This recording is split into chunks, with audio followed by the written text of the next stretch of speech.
Igreja Cristo é Vida, a sua cidade refúgio.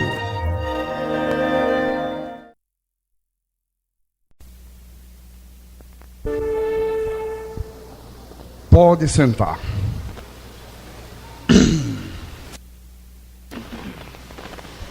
Você sabe que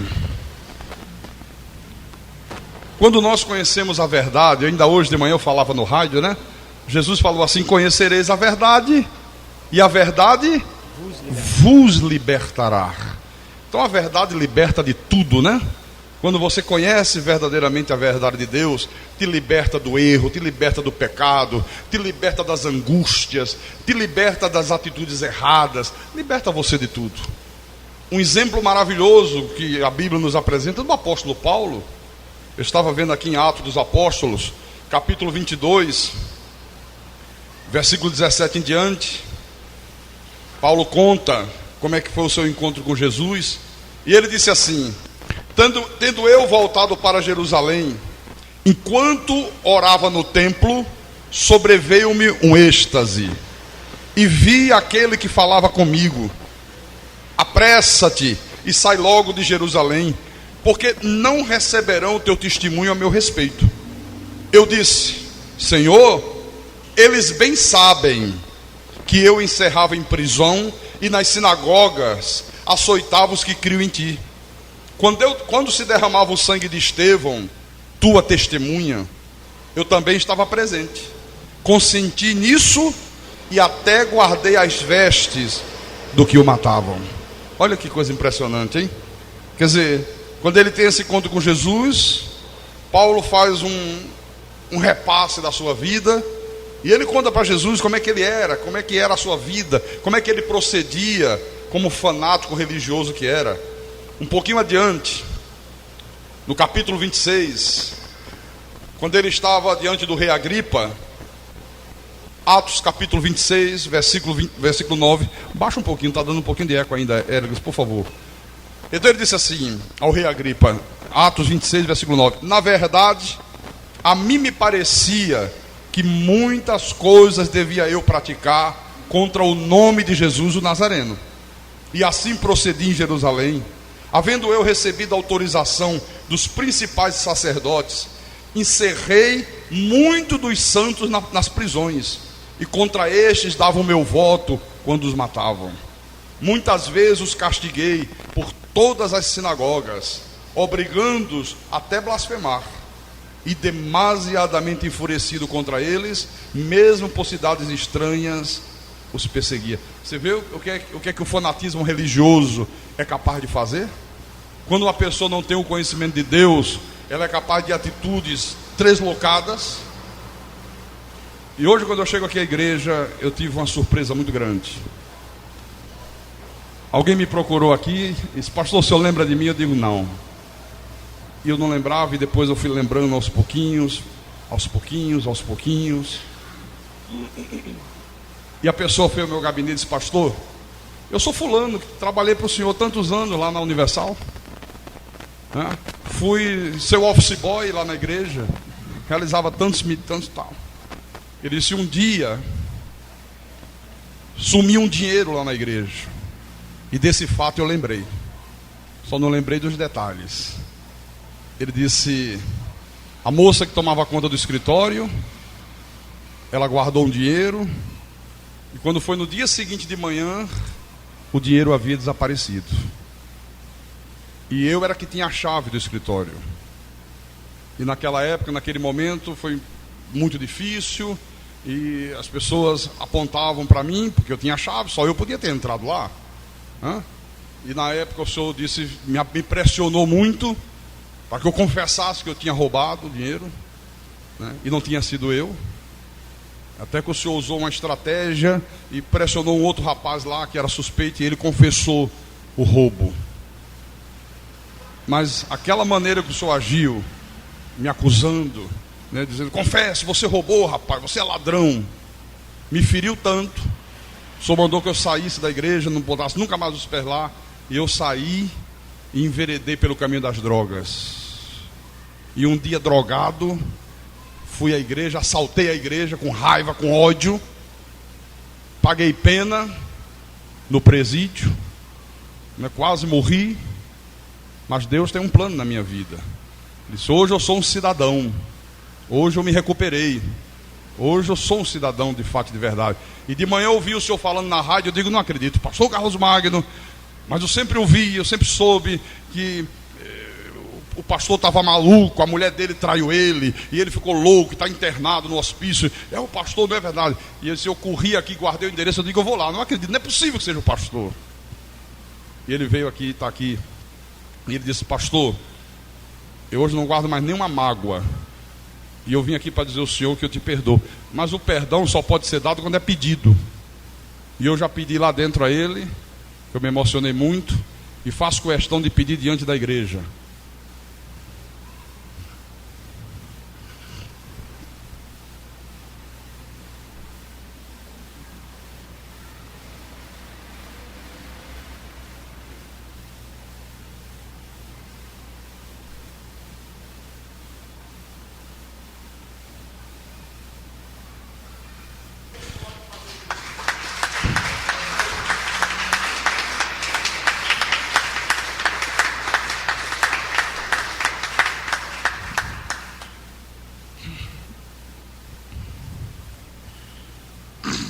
E eu louvo a Deus por essa oportunidade, tá certo? É esse rapaz aqui, o Jean, esse que está de pé aqui. Eu queria que a igreja saudasse ele com palmas, em nome do Senhor Jesus, para a glória de Deus. Eu já pedi lá dentro, queria pedir diante da igreja, tá, meu irmão? Me perdoe, Jean. Como eu disse a você lá dentro, eu faço minhas palavras de Paulo. Foram os tristes anos da incredulidade e da ignorância, viu? Mas tudo estava dentro dos desígnios de Deus, e não foi à toa que Deus te trouxe aqui hoje, viu? E ele me pediu: pastor, me dê um livro de presente que eu quero ler, e não tenho um centavo. Eu dei meu livro, eu digo: esse livro, Predestinação, vai responder por que você não morreu. Vai responder porque um dia você foi caluniado que estava traindo um homem, e o homem chegou lá para te matar e deu 5 tiros nele, e ele escapou com vida. Eu digo: você vai explicar, você vai ler, e aí vai estar a resposta de tudo isso. Amém? Pode cantar um hino, por favor.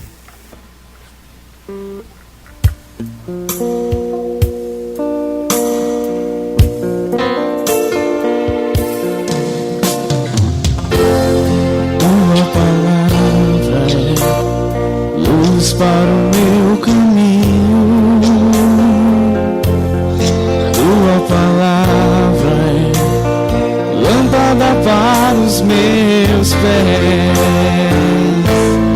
Tua palavra é luz para o meu caminho. Tua palavra é lâmpada para os meus pés. E o teu amor é como a doce água que vem a mim, como em meio a um deserto.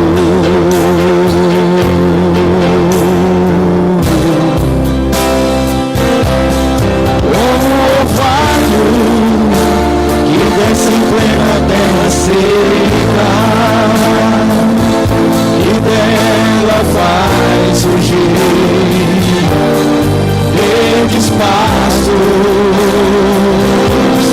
Como o orvalho que desce em plena terra seca,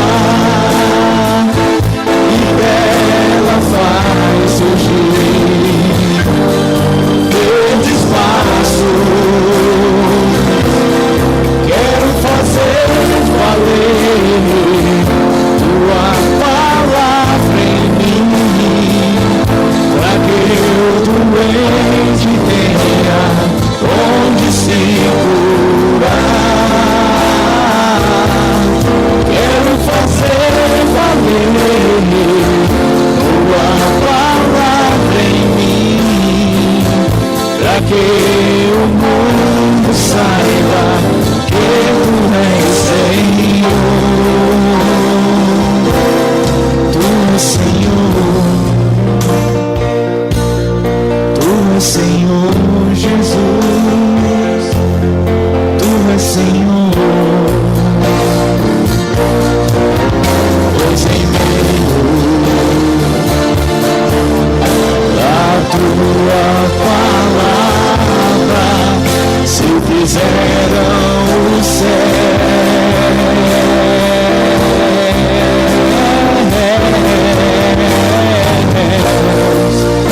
e o brilho do sol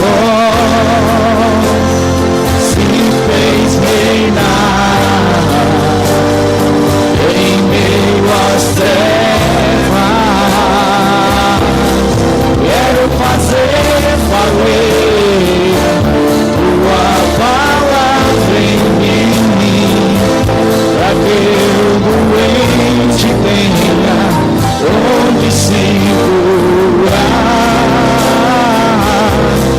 Quero fazer valer Tua palavra em mim, para que o mundo saiba que Tu és Senhor, Tu és Senhor, Tu és Senhor Jesus, Tu és Senhor, Tu és Senhor Jesus, Tu és Senhor. Amém. Diga graças a Deus. E vamos abrir a Bíblia, meus irmãos, na Epístola de Paulo aos Colossenses, capítulo 2, versículo 1 e 2. E vamos continuar o tema que o pastor começou a pregar domingo à noite, o mistério de Deus, Cristo. Então, por gentileza, acompanhe a leitura bíblica. E o apóstolo São Paulo diz assim à igreja: gostaria, pois, que soubesseis quão grande luta venho mantendo por vós, pelos laodicenses e por quantos não me viram face a face, para que o coração deles seja confortado e vinculado juntamente em amor, e eles tenham toda a riqueza da forte convicção do entendimento, para compreenderem plenamente o mistério de Deus, Cristo.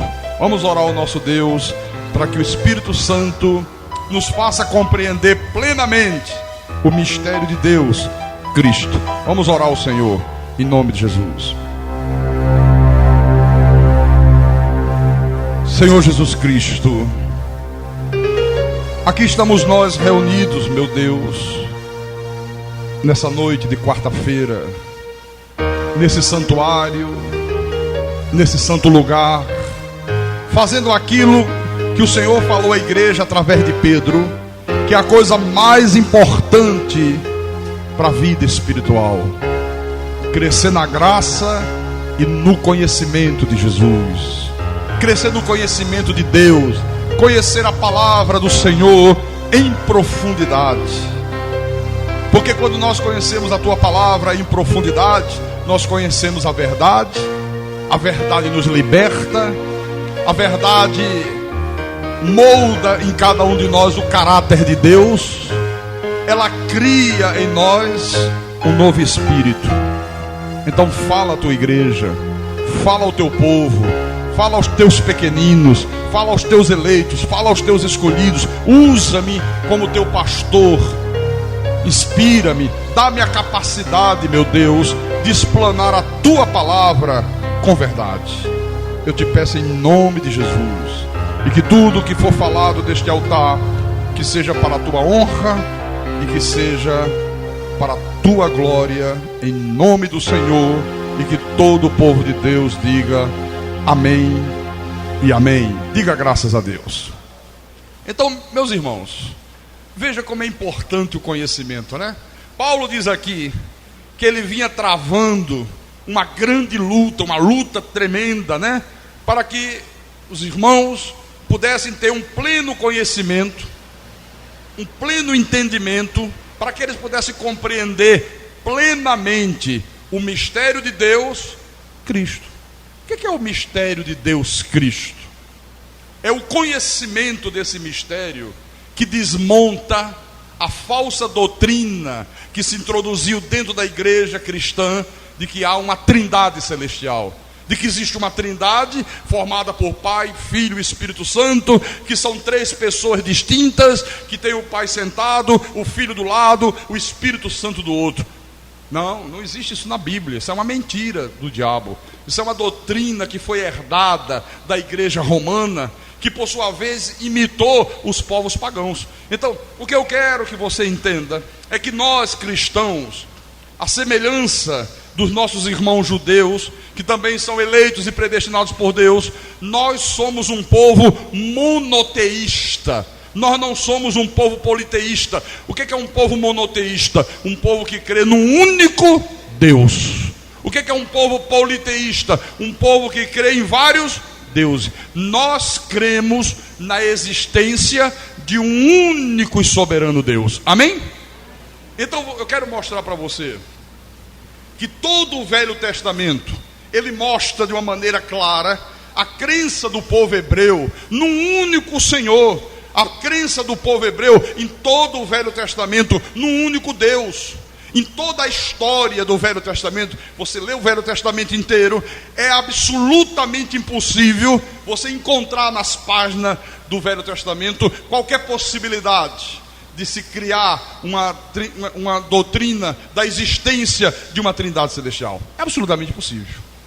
Mas, já naquele tempo, os povos pagãos, a descendência da serpente, a descendência de Caim, eles já criam na existência de vários deuses. Você vê como é que é interessante, né? A descendência do diabo, a descendência de Caim, a descendência da serpente, aqueles que a Bíblia chama os filhos malditos, os vasos de desonra, os cabritos, eles já tinham uma crença na existência de vários deuses. Então as nações pagãs daquela época eram nações politeístas. E o que acontecia?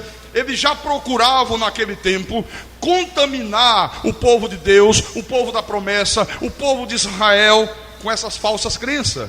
E é por esta razão que já havia na época do Velho Testamento a necessidade de Deus usar os seus profetas, e você vê isso várias vezes na Bíblia, exortando o povo de Israel, exortando a nação santa, para não se deixarem contaminar por esses ensinos diabólicos. Eu quero mostrar isso para você agora com a Bíblia na mão. Vamos começar em Deuteronômio. Vamos lá no livro de Deuteronômio, por favor. Capítulo 6, versículo 4. Olha o que Deus fala aqui.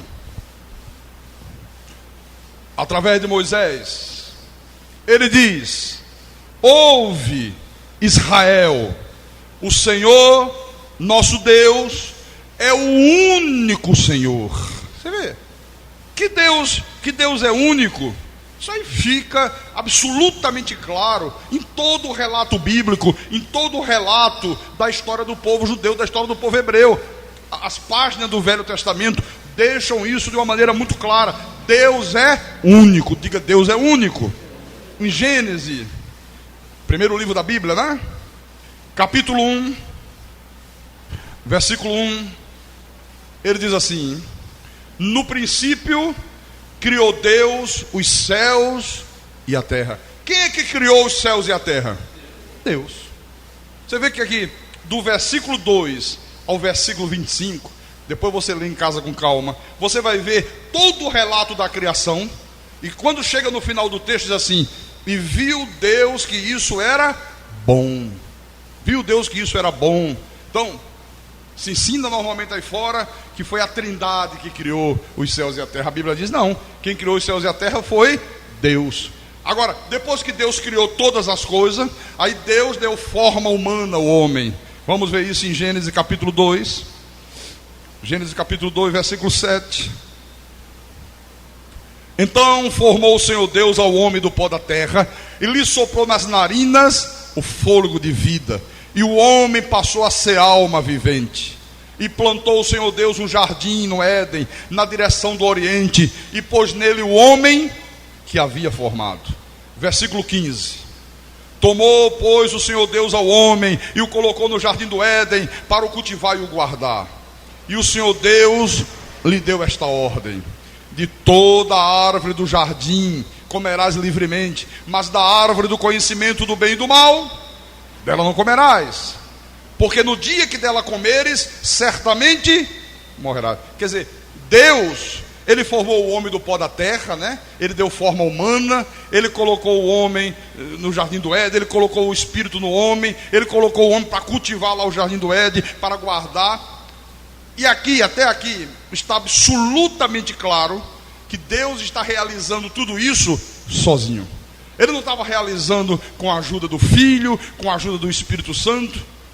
Todos nós, cristãos, conhecemos a história de Adão e Eva, né? Você sabe que Adão e Eva pecou contra Deus, eles pecaram contra Deus, eles foram expulsos do paraíso, eles tiveram filhos. Os dois primeiros filhos de Adão e Eva, quem foi?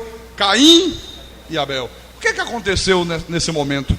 Estamos bem próximos aí, capítulo 4. Vamos ver o que aconteceu aqui. Gênesis capítulo 4, versículo 3 em diante. Então diz assim: aconteceu que no fim de uns tempos trouxe Caim do fruto da terra uma oferta à Trindade. Não? Não, eles trouxeram do fruto da terra uma oferta ao Senhor. Abel, por sua vez, trouxe das primícias do seu rebanho e da gordura deste. Agradou-se o Senhor de Abel e de sua oferta, ao passo que de Caim da sua oferta não se agradou. Irou-se, pois, sobremaneira Caim e descaiu-lhe o semblante. Então, eles trouxeram uma oferta ao Senhor, eles nunca trouxeram uma oferta a uma trindade. Aí, a partir daí, houve o episódio de Caim matando Abel. E aqui mesmo no capítulo 4, versículo 25 e 26, diz assim: tornou Adão a coabitar com sua mulher, e ela deu à luz um filho, a quem pôs o nome de Sete, porque disse ela: Deus me concedeu outro descendente em lugar de Abel, que Caim matou. A Sete nasceu-lhe também um filho, ao qual pôs o nome de Enos. Daí se começou a invocar o nome do Senhor. A partir daqui, o Deus Criador, o Deus Todo-Poderoso, o Deus único, Ele começou a ser chamado de Senhor.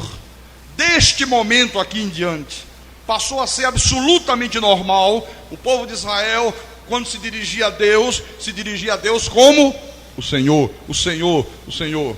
Agora, vamos ver aqui, com Bíblia na mão, o que ocorreu antes de Deus mandar o dilúvio, né? Você sabe que Deus um dia resolveu destruir toda a criação pelo dilúvio, pela maneira ímpia como os homens estavam vivendo. Então, no capítulo 7 de Gênesis, versículo 1, olha o que diz: disse o Senhor a Noé: entra na arca, tu e toda a tua casa, porque reconheço que tens sido justo diante de mim no meio desta geração.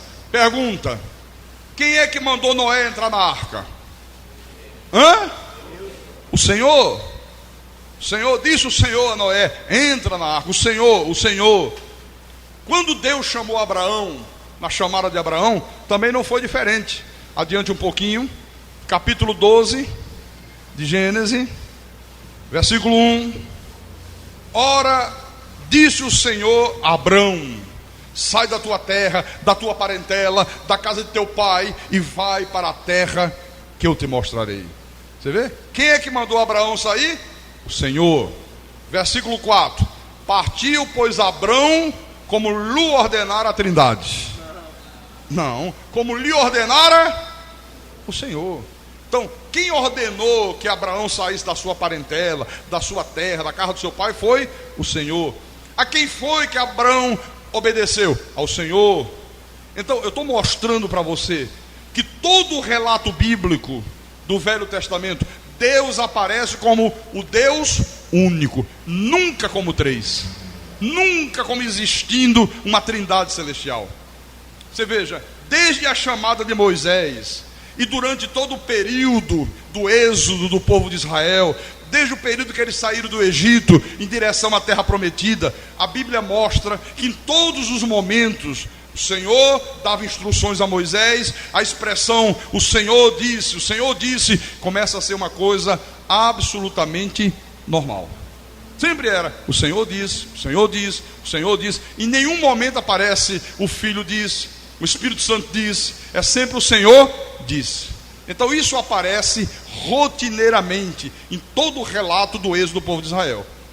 Veio a época que os profetas começaram a falar ao povo da parte de Deus, né? E a expressão assim diz o Senhor também se torna uma coisa frequente. Quando eles traziam o recado de Deus, é assim diz o Senhor, assim diz o Senhor. Vamos ver algumas passagens rapidamente para que você compreenda muito bem.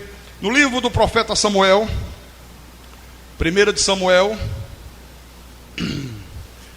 importante que a gente confira coisas espirituais com espirituais. Capítulo 10.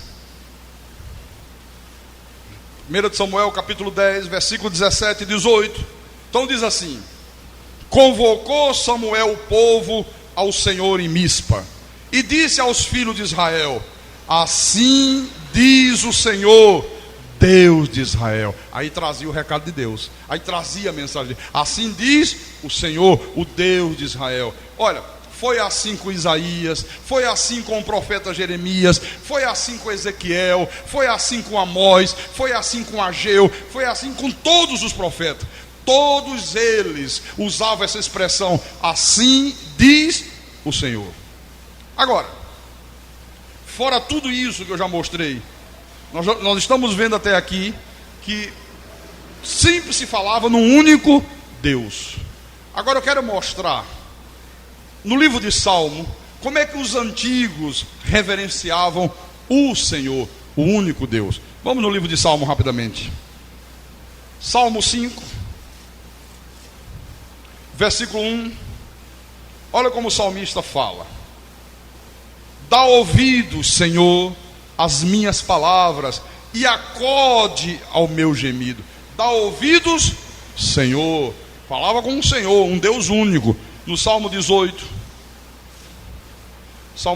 versículo 1 e 2, ele diz: eu te amo, ó Senhor, força minha. O Senhor é a minha rocha, a minha cidadela, o meu libertador, o meu Deus, o meu rochedo, em quem me refugio, o meu escudo, a força da minha salvação, o meu baluarte. Quem era tudo isso para ele?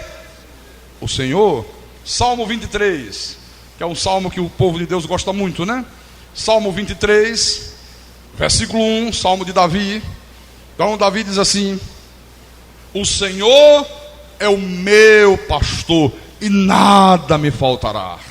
Então, nós estamos vendo, com Bíblia na mão, que em todo o Velho Testamento, o povo de Israel, eles tinham uma consciência plena, uma consciência profunda da existência de um único Deus, um só Deus. Em nenhum momento, irmãos, nós encontramos aqui nessas páginas do Velho Testamento, nem de longe, indício da crença na existência de uma trindade celestial. Os hebreus nunca falaram de um Pai, de um Filho, de um Espírito Santo. Pelo contrário, todo o povo de Israel sabia que o Senhor é o único Senhor. Todos eles sabiam disso aqui. Agora, o pecado de Adão e Eva, você sabe, trouxe consequências terríveis para todos os filhos de Deus, para todos os eleitos de Deus. Você sabe, por causa do pecado de Adão e Eva, a terra se tornou o quê? Maldita. Veja rapidamente em Gênesis outra vez. Gênesis capítulo 3.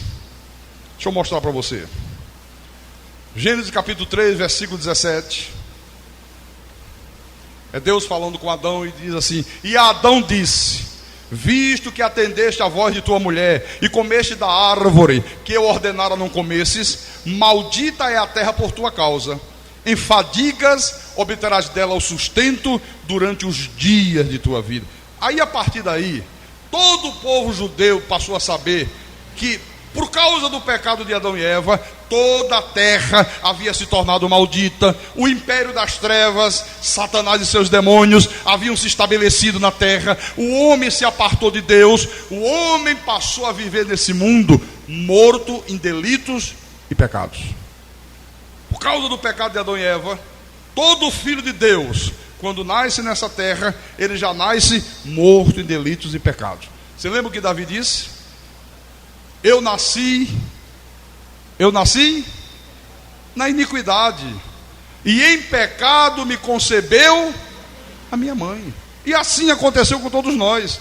Então, por causa deste evento aqui do Éden, todo filho de Deus, quando nasce nesta terra, passou a necessitar de um Salvador.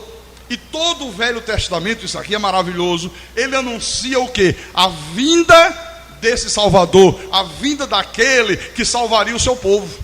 Então a verdade é que todo o povo de Israel passou a viver a fé num Salvador que viria. Eles sabiam que viria um Salvador, eles aguardavam ansiosamente o Salvador. Agora a pergunta: quem era esse Salvador que viria? O Filho? Não. Claro, evidente, não. Porque o Filho, irmãos, o Filho de Deus, só passou a existir em Belém. Até então não existia o Filho. O Salvador que viria era o próprio Deus, era o próprio Deus. Vamos entender isso com a Bíblia na mão? Abra no livro do profeta Isaías. Vamos começar a compreender agora. Esse é um dos temas mais profundos da Bíblia, viu? E que quando não se compreende ele, a pessoa é enredada por falsas doutrinas, né? Então Isaías capítulo 43, versículo 10 e 11. Agora diz aqui o Senhor: vós sois as minhas testemunhas, diz o Senhor, o meu servo a quem escolhi, para que o saibais e me creiais e entendais que sou eu mesmo, e que antes de mim Deus nenhum se formou, e depois de mim nenhum haverá. Versículo 11: eu sou o Senhor, e fora de mim não há Salvador.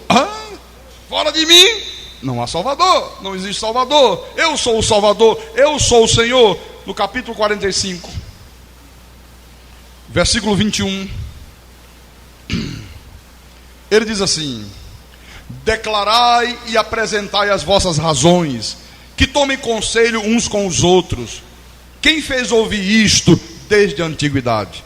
Quem desde aquele tempo o anunciou? Porventura não o fiz eu, o Senhor? Pois não há outro Deus senão eu, Deus justo e Salvador, não há além de mim.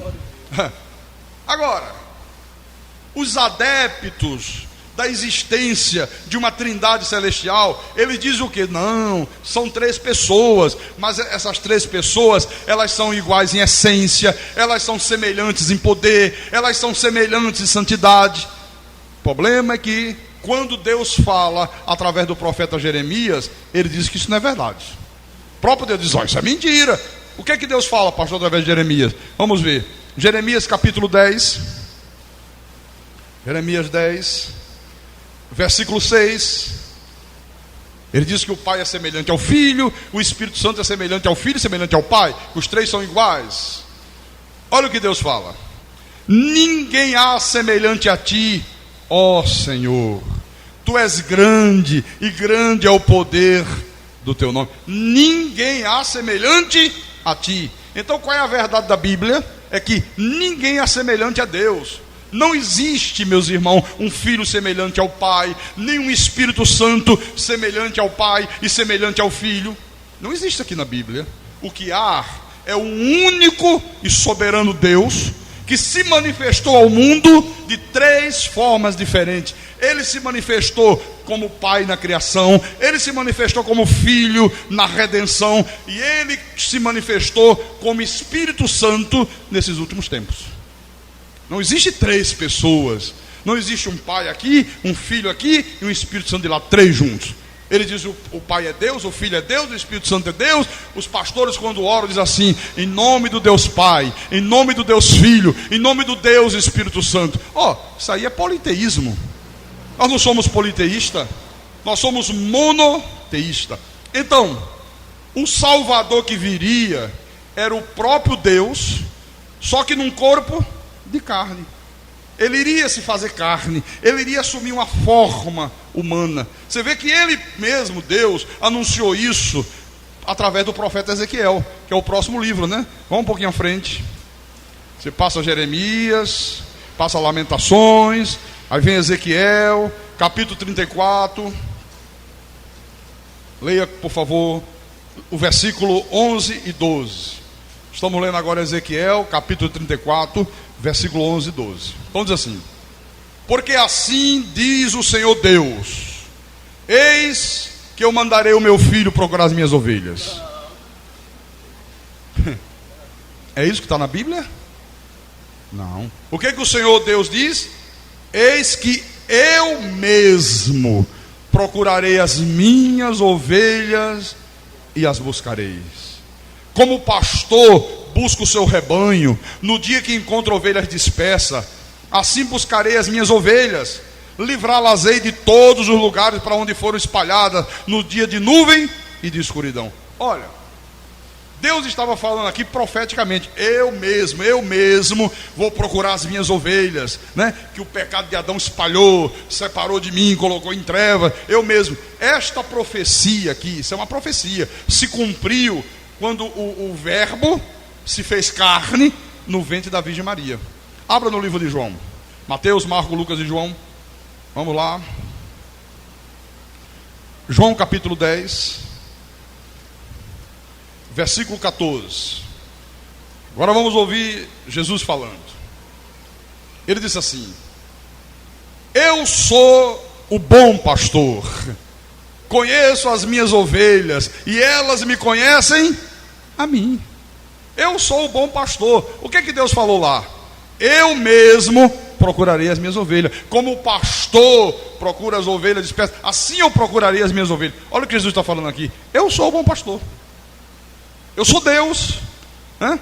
Conheço as minhas ovelhas e elas me conhecem a mim. Agora, veja, 700 anos antes do verbo se fazer carne no ventre de Maria, Deus falou através do profeta Isaías aquilo que mais tarde Paulo, ao falar à igreja, disse que era o grande mistério da piedade. Quando ele disse aos Colossenses: olha, eu tenho uma luta muito grande, eu tenho travado uma luta muito grande, para que vocês tenham a forte convicção do entendimento, para que vocês possam compreender plenamente o mistério de Deus Cristo. O que é o mistério de Deus Cristo? É que Cristo era Deus. Deus havia assumido um corpo no ventre da Virgem, e ele havia predito isso. Volte lá em Isaías, livro do profeta Isaías, capítulo 7,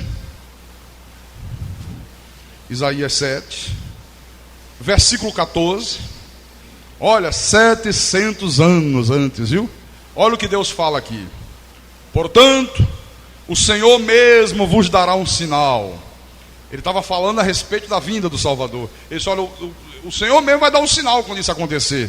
Qual é o sinal? Eis que a virgem conceberá e dará à luz um filho, e lhe chamará Emanuel. Como é que as coisas de Deus são tremendas, né? E como é que as coisas de Deus são misteriosas. Você vê, pela primeira e última vez na história da humanidade, meus irmãos, uma mulher concebe um filho sem que fosse necessário que o espermatozoide do homem fecundasse o óvulo da mulher. Você sabe que para existir um corpo de carne, é necessário que o espermatozoide do homem fecunde o óvulo da mulher. Esse foi o processo que Deus estabeleceu biologicamente. Tem que ser assim. Pode ser numa relação sexual comum, pode ser in vitro, pode ser por inseminação, pode ser num laboratório, pode ser da maneira que for, mas tem que ter o espermatozoide do homem e o óvulo da mulher. Pela primeira e última vez na história da humanidade, uma mulher concebe um ser, concebe um corpo de carne no seu ventre, sem que fosse necessário que o espermatozoide do homem fecundasse o óvulo da mulher. Ou seja, o próprio Deus gerou no ventre de Maria aquele corpo de carne que não tinha a semente do pecado. Por isso que Deus gerou miraculosamente, para que o próprio Deus habitasse naquele corpo. Agora veja, 700 anos antes, 700 anos depois de Isaías haver profetizado esse grande mistério da piedade, você veja como é que Mateus relatou o cumprimento disso. Vamos lá no livro de Mateus, por favor.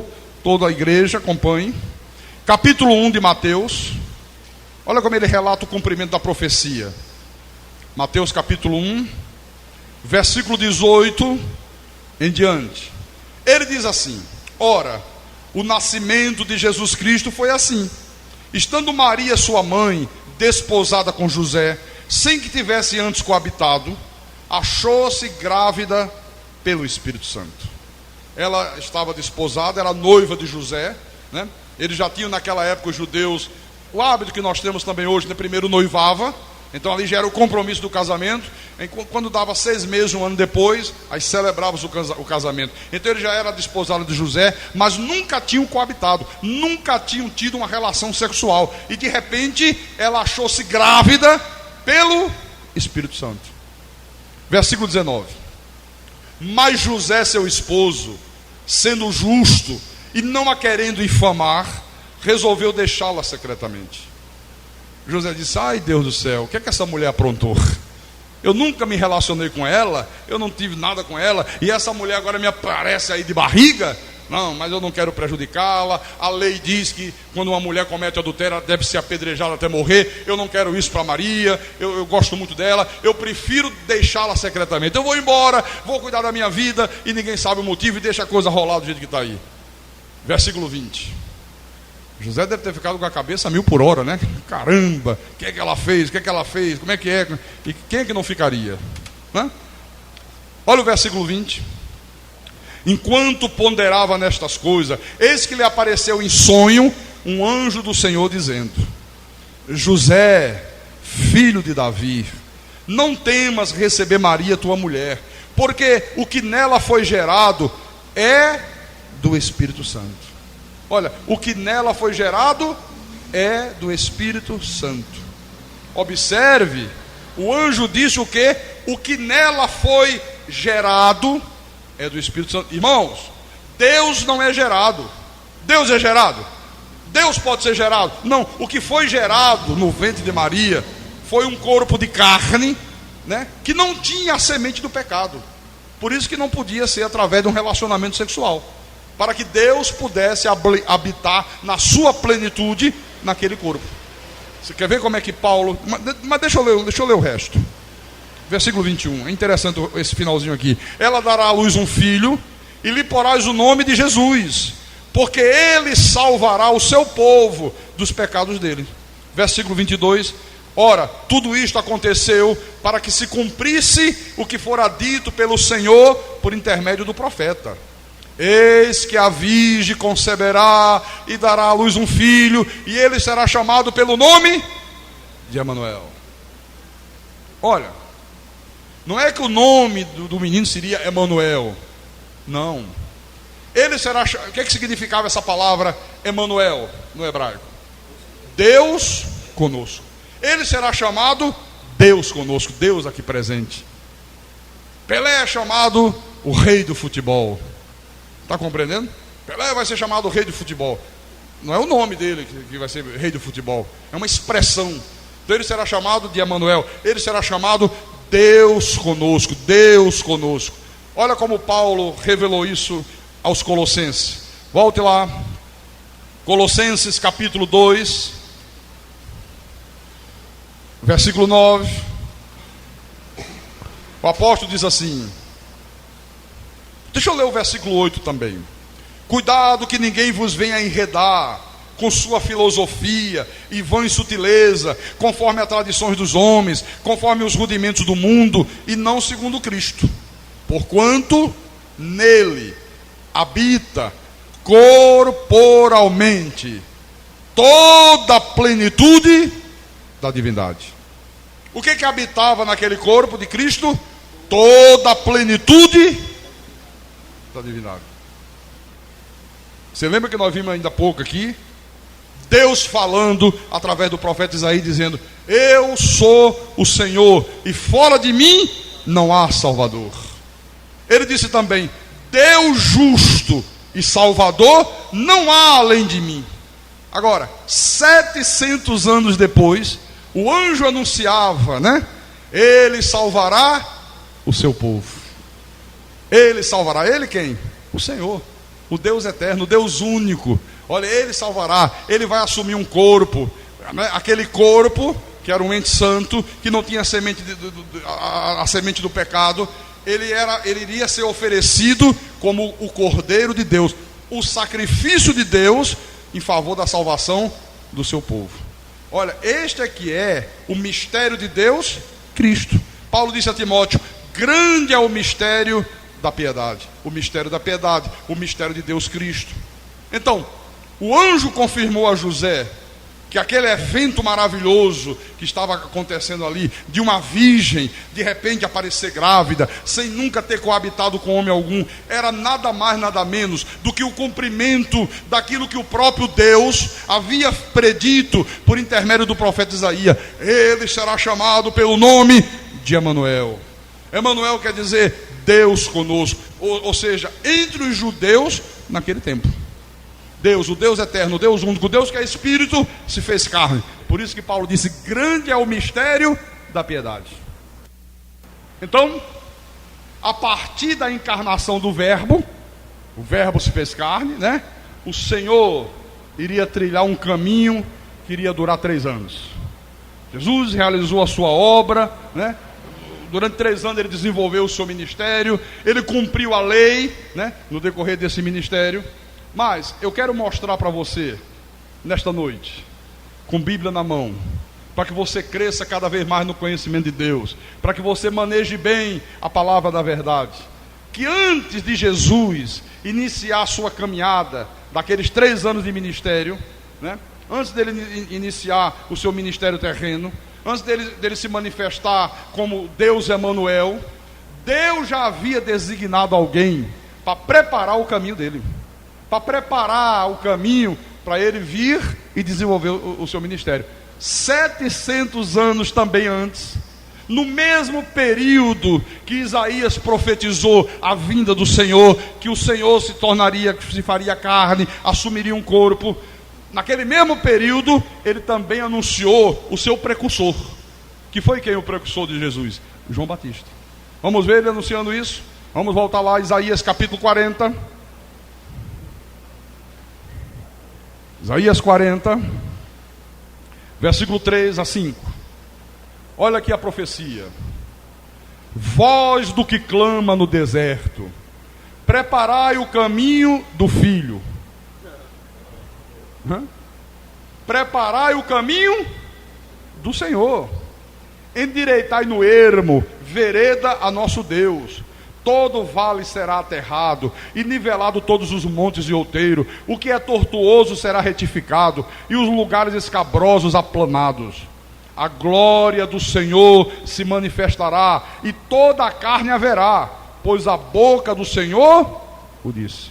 Quer dizer que Isaías profetizou que alguém prepararia o caminho do Senhor. Que Senhor? Que Senhor é esse aqui? Aquele Senhor que os hebreus criam, que é o único Senhor. Agora, vamos ver Lucas confirmando o cumprimento dessa profecia. Então vamos lá. Livro de Lucas, Mateus, Marcos, Lucas, capítulo 3, versículo 2 em diante. Diz assim: sendo os sumos sacerdotes Anás e Caifás, veio a palavra de Deus a João, filho de Zacarias, no deserto. Ele percorreu toda a circunvizinhança do Jordão, pregando o batismo de arrependimento para a remissão de pecados, conforme está escrito no livro das palavras do profeta Isaías: voz do que clama no deserto, preparai o caminho do Senhor, endireitai as suas veredas, todo vale será aterrado, e nivelado todos os montes e outeiros, os caminhos tortuosos serão retificados, e os escabrosos esplanados, e toda a carne verá a salvação de Deus.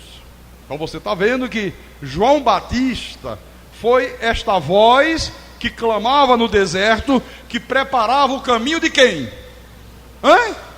Do Senhor, o caminho do Senhor. Então hoje, meus irmãos, com a revelação da graça de Deus, hoje que nós temos os olhos iluminados, fica absolutamente óbvio que o Senhor do Velho Testamento é o mesmo Senhor do Novo Testamento. Não tem um Senhor lá no Novo Testamento, no Velho, e um outro Senhor aqui no Novo. Agora, a falta de conhecimento, a falta de cuidado que a igreja deixou de ter, de conferir coisas espirituais com espirituais. A igreja perdeu esse hábito. Paulo recomendou à igreja que nós temos que conferir coisas espirituais com espirituais. Os crentes de Bereia fizeram isso. Eles ouviram Paulo pregar, eles receberam a palavra com toda a avidez, e eles foram conferindo as escrituras para ver se as coisas eram de fato assim. A igreja deixou de fazer isto, e isto é que acabou possibilitando que os homens criassem um raciocínio fraudulento e introduzisse dentro da igreja um ensinamento que diz que existe uma trindade celestial, que existem 3 deuses, que existem 3 pessoas distintas, que existem 3 tronos. Isso está estabelecido na igreja. Como o povo de Deus não procurava discernir a verdade da Bíblia, no momento que essa doutrina da existência de uma trindade celestial foi introduzida, eles não procuravam discernir. Aí eles vinham aqui para a Bíblia e viam, bom, aqui no Velho Testamento está falando de um pai, aqui no Novo Testamento está falando de um filho, está falando de um Espírito Santo. Então é verdade, é uma trindade mesmo, como eles estão dizendo. Então a doutrina está certa. Existe uma trindade, existe 3 pessoas, existe um pai que é Deus, existe um filho que é Deus, existe um Espírito Santo que é Deus. Os 3 coexistem e são iguais em poder, da mesma essência, com a mesma santidade. E isso passou a ser aceito na igreja como se fosse a máxima expressão da verdade, mas não é. É uma mentira do diabo. Você vê que Jesus, meus irmãos, na sua natureza humana, né? Na sua natureza de homem, como homem, né? Ele era judeu, ele foi educado pelos judeus, ele foi educado nas escrituras do Velho Testamento. E houve um dia, quando os escribas perguntaram a Jesus assim: qual é o principal de todos os mandamentos? Você lembra quando perguntaram isso a Jesus? Qual foi a resposta que Jesus respondeu? Qual foi a resposta que Jesus deu? Vamos ver em Marcos. Marcos, capítulo 12. Vamos lá. Capítulo 12. Deixa eu ler o 28 também, versículo 28. Vamos ler o 28 e o 29. Chegando um dos escribas, tendo ouvido a discussão entre eles, vendo como Jesus lhes houvera respondido bem, perguntou-lhe: qual é o principal de todos os mandamentos? Respondeu Jesus: o principal é, olha o principal de todos os mandamentos: ouve, ó Israel, o Senhor, nosso Deus, é o único Senhor. Olha, esta era a grande verdade sobre o que estava fundada, meu irmão, toda a crença, até hoje, do monoteísmo judaico. Os judeus até hoje creem num único Deus, eles são monoteístas. Quando Cristo ressuscitado revelou ao apóstolo São Paulo o evangelho da graça de Deus, olha, Paulo não trouxe à igreja, Jesus não trouxe para a igreja uma nova teologia, ele não trouxe um ensinamento politeísta, não. A igreja, quando foi fundada, a igreja, quando foi estabelecida, ela foi fundada seguindo a mesma crença dos nossos irmãos judeus, crendo num único Deus, num único Senhor. Você sabe o que Paulo disse aos Gálatas? Vá lá em Gálatas, rápido. Gálatas capítulo 3, versículo 20. Agora só pode aprender essas coisas se você ouvir o evangelho da graça. Se vai para a igreja só ouvir que o demônio vai entrar, que o demônio vai voltar com mais 7, e o endemoniado gadareno, e o rapaz que o demônio pegava e jogava no fogo, jogava na água, e a mulher morrer, não vai aprender nunca a verdade de Deus. Só vai aprender demônio, diabo, inferno, inferno, diabo e demônio. Então Marcos capítulo 12, Gálatas capítulo 3, versículo 20, perdão. Gálatas capítulo 3, versículo 20. Vamos ver. Ora, o mediador não é de um, mas Deus são 3. Hã? O que é que diz aí na tua Bíblia? Mas Deus é um. Diga, Deus é um. Ele é um, ele é único. Veja também 1 Coríntios. 1 Coríntios, capítulo 8, versículo 4 em diante. 1 Coríntios capítulo 8, versículo 4 em diante. Então ele diz assim: no tocante à comida sacrificada a ídolos, sabemos que o ídolo de si mesmo nada é no mundo, e que não há senão um só Deus.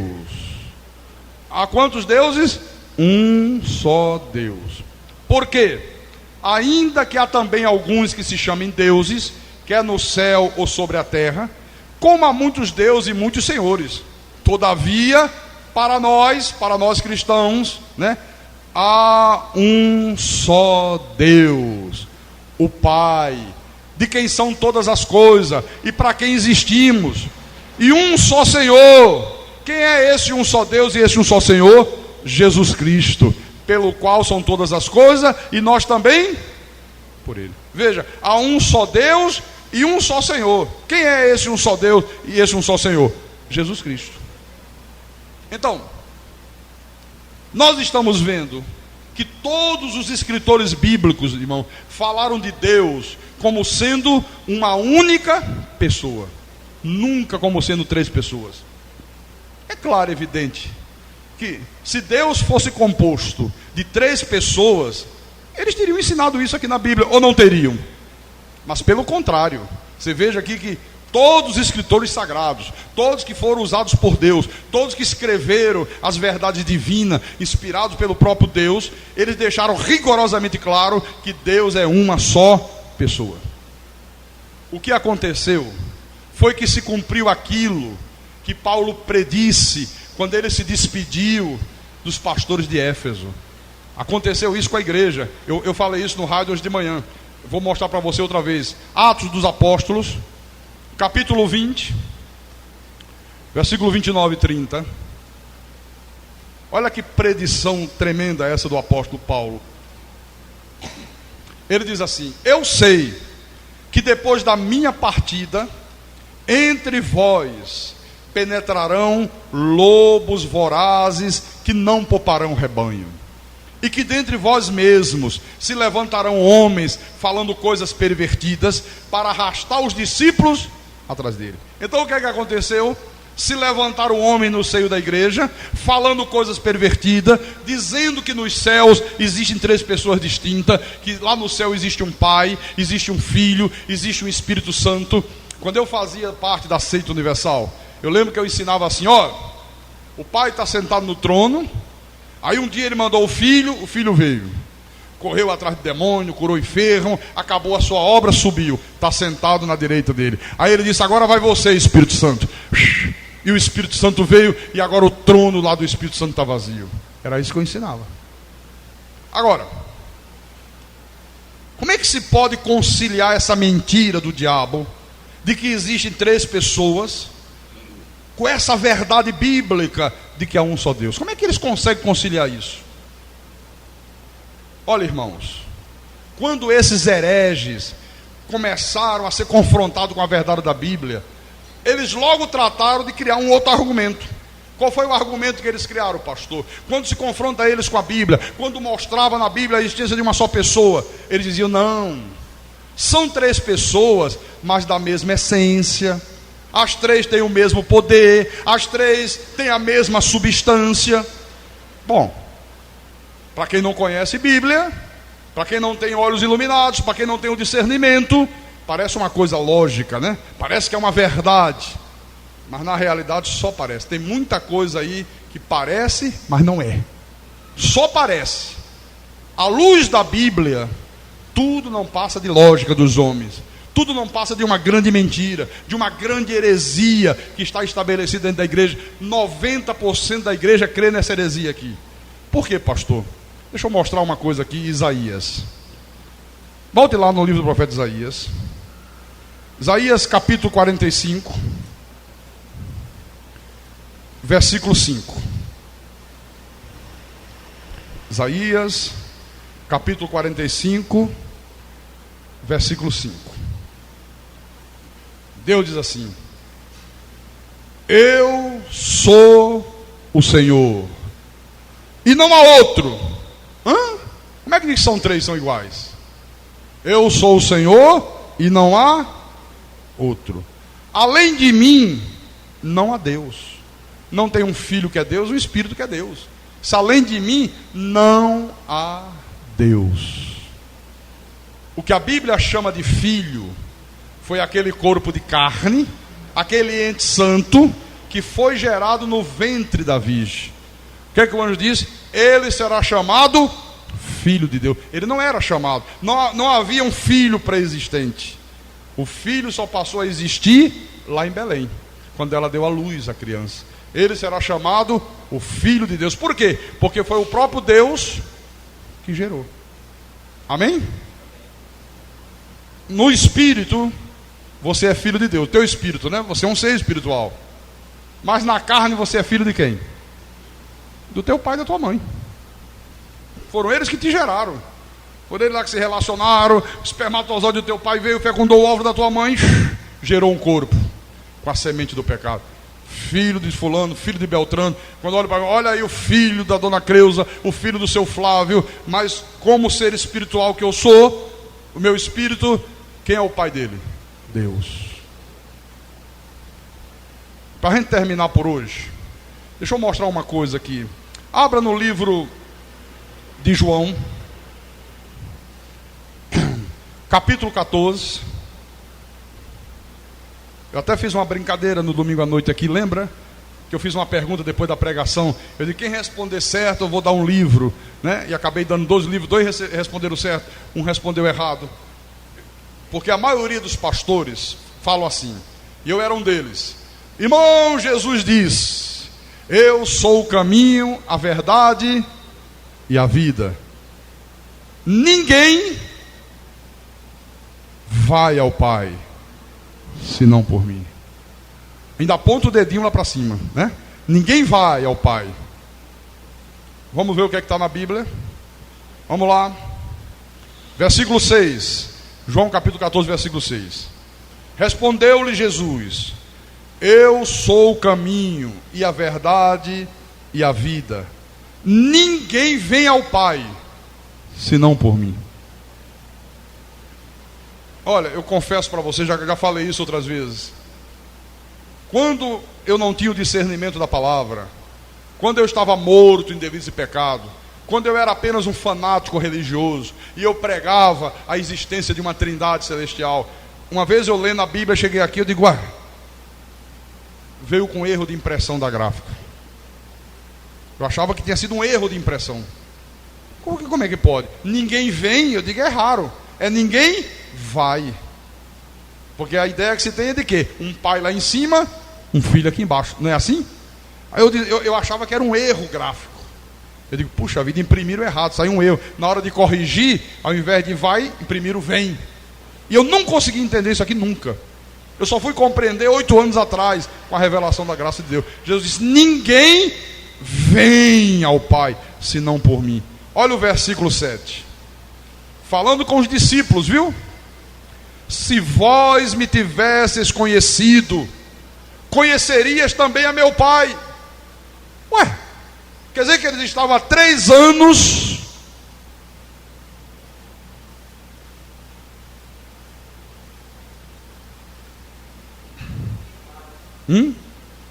A dele tem vai, é? É mesmo, é? Mas tu respondesse certo domingo, né? Como é que você descobriu certo? Que versão é essa aí? Ah, é a católica. Foi eles que criaram a trindade? Por isso que na deles tem vai, ó. Tá vendo na Bíblia católica? Ele está com ela ali. Vai. Não, o original é vem. Quer dizer que eles estavam com Jesus 3 anos. E Jesus disse para ele, se vocês me tivessem conhecido, conheceriam também a meu Pai. Por isso que há tanta gente dentro da igreja. Ah, eu sou crente há 20 anos. Ah, eu sou crente há 30 anos. E Jesus está dizendo, pois é, se nesses 20 anos, 30 anos, vocês me tivessem conhecido, vocês conheceriam meu Pai, vocês não diriam que há uma trindade. Vocês não diriam que eu sou a segunda pessoa. Desde agora o conheceis e o tendes visto. Aí a turma ficou louca. Como é que é a história? Ele está dizendo que se nós tivéssemos conhecido Ele, nós conheceríamos o Pai. E Ele está dizendo que desde agora nós temos conhecido e temos visto o Pai. A turma entrou em parafuso. Cadê esse pai? Onde é que está esse pai? Que pai é esse que ele tanto fala? Onde é que está? Será que está atrás daquela árvore? Será que está atrás daquela pedra? Ele fala, mas ele está dizendo, desde agora nós temos conhecido o pai, temos visto o pai. Cadê o pai? Cadê o pai? Procura o pai. Até que alguém chegou, Felipe, vem cá. Vai lá e pergunta para o homem essa história de pai aí. Replicou-lhe Felipe, versículo 8. Senhor, mostra-nos o pai, e isso nos basta. Por favor, a gente não aguenta mais. Para dessa brincadeira de dizer que nós vimos o pai sem ter visto o pai nenhum. Mostra-nos o pai e nós ficamos satisfeitos. Jesus disse a Filipe, versículo 9: Filipe, há tanto tempo estou convosco e não me tens conhecido. Quem me vê a mim, vê a segunda pessoa da Trindade. Não, quem me vê a mim, vê o Pai. Como dizes tu, mostra-nos o Pai. Jesus está dizendo, quem vê a mim, vê o Pai. Eu sou o Pai. O Pai, os judeus dizem, ó Pai, ó Pai. Eu sou o Pai, eu me fiz carne. Eu assumi um corpo. Você não lembra o que os profetas profetizaram? Que a Virgem daria à luz um filho, que ele seria chamado de Emanuel, que quer dizer Deus conosco. Você não sabe que isso se cumpriu? Eu sou o Pai. Como é que você pergunta para mim, mostra o Pai? Amém, meus irmãos? Esse é o grande mistério da piedade. Paulo disse, eu vinha travando uma grande luta por vocês colossenses, pelos laodicenses, e por quanto não me viram face a face, para que vocês tenham a forte convicção do entendimento, para compreenderem plenamente o mistério de Deus, Cristo. Qual é o mistério? Que são três? Não, o mistério é que um único Deus se fez carne. Esse é o grande mistério. Quando ele criou os céus e a terra, ele estava na sua manifestação de Pai. Pai que criou todas as coisas, né? Quando ele se fez carne, foi chamado de filho. A sua manifestação de filho, ele num corpo de carne. Quando ele morreu e ressuscitou, ele foi chamado de Espírito Santo. Pastor, mas a Bíblia não diz batizando em nome do Pai, do Filho e do Espírito Santo? Diz. E então? Batizando em nome do Pai, do Filho e do Espírito Santo. Pai é nome? Pai é nome? Não, é título. Filho é nome? É título. Espírito Santo é nome? É título. Qual é o nome do Pai, do Filho e do Espírito Santo? Jesus. Jesus. Por isso que, enquanto estava em vigor a lei, enquanto os apóstolos praticavam o batismo nas águas, que era o batismo da lei, o batismo da nova aliança é o batismo com o Espírito Santo. Por isso que essa igreja não batiza em águas. O batismo das águas era para os judeus, era no velho pacto. Na nova aliança, Paulo diz, há um só batismo.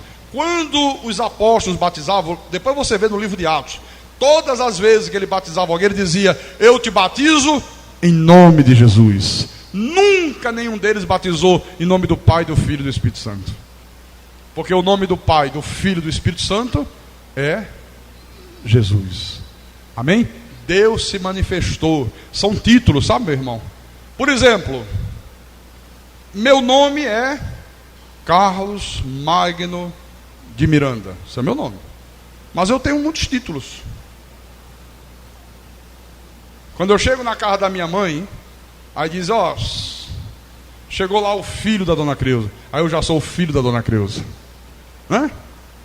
Se eu for no colégio dos meus filhos, dizem, ó, chegou o pai aí do Rodrigo, do Rafael, né, da Renata, do Renan, eu já sou o pai deles.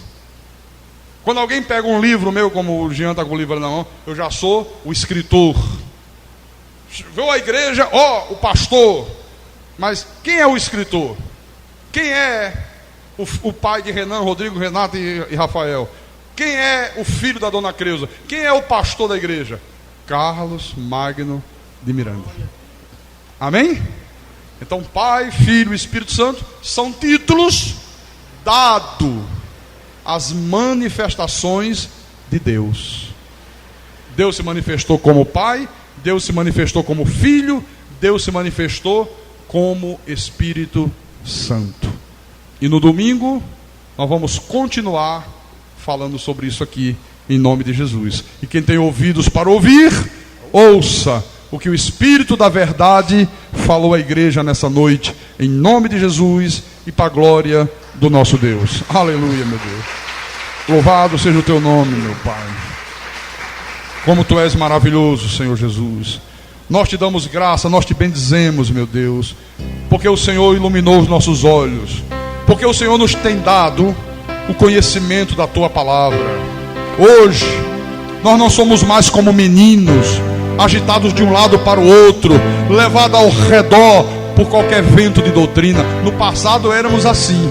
Cada doutrina que os homens criavam e que lançavam para a nossa vida, nós criamos, acreditávamos. Hoje não mais.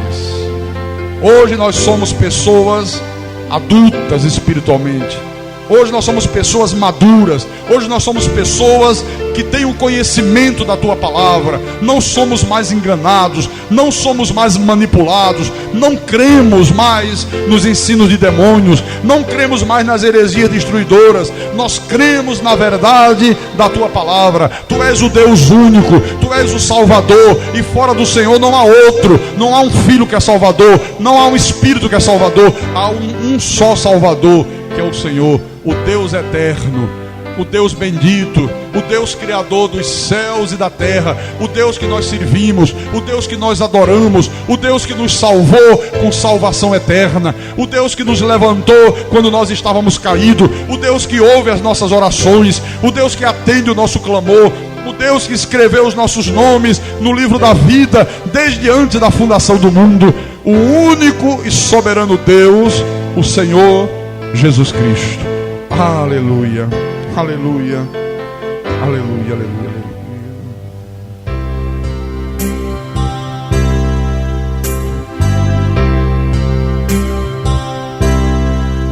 Um só Deus, um só Senhor, uma só fé, um só amor, um só batismo, um só Espírito mediador.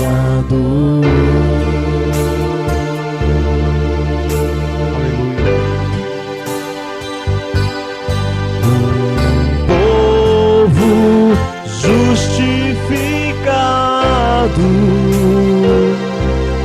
pelo sangue do Salvador, um caminho que nos conduz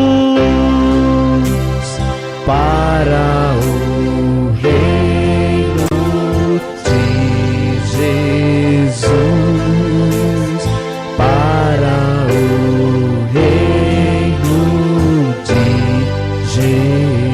Cante, igreja, um só Deus, um só Deus, um só Senhor, uma só fé, um só amor, só batismo, só Espírito mediador.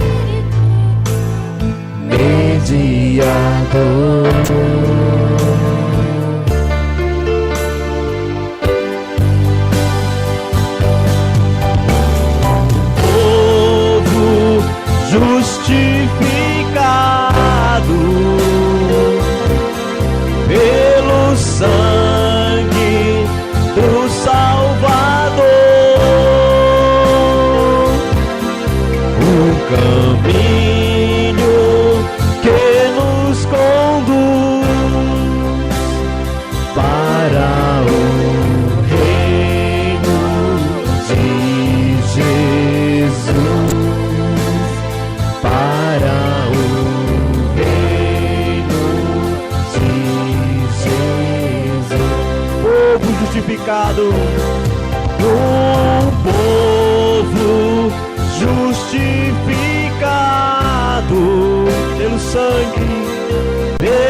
sangue do Salvador,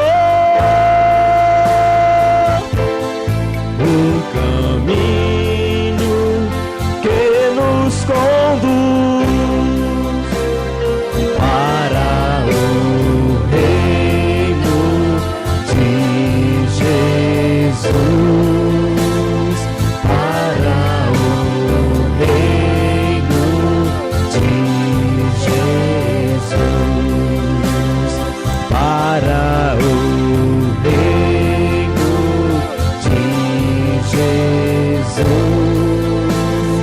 para o reino de Jesus. Aleluia. Louvado seja o teu nome, meu Deus. Toda honra e toda glória seja dado a ti. Aleluia. Graças a Deus. Graças a Deus.